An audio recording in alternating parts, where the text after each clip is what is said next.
The Celtics-Lakers rivalry is a National Basketball Association rivalry between the Boston Celtics and the Los Angeles Lakers.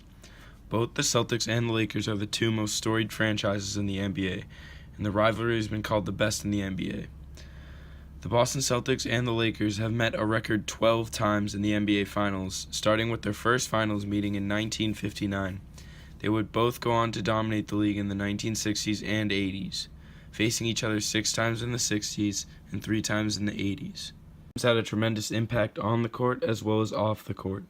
Some even say there was a bigger impact off the court. In the 1960s, at the same time the rivalry was getting popular, the civil rights movement was also taking place, and people were able to make connections between the rivalry and the civil rights movement. People began to view the rivalry as a battle between whites and blacks, and it's easy to see why. The Lakers were a team of predominantly black players, while the Celtics were a team of predominantly white players. With tensions so high between the people in the United States, this became the perfect opportunity to ease those tensions. One of those people who took advantage of those opportunities was Magic Johnson. Magic Johnson knew a lot about easing racial tensions in his life. He was used multiple times by his school principal to do it in his predominantly white high school. He was cool, relaxed, and dominating on the basketball court, and he was a perfect person to calm people down. Magic Johnson would constantly do the little subtle things that viewers across America could see.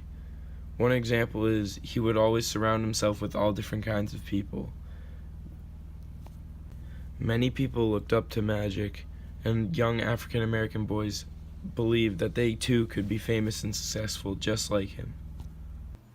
Ultimately, unless a citizen lived in Boston or LA, people would pick the team they wanted to win by the color of their skin.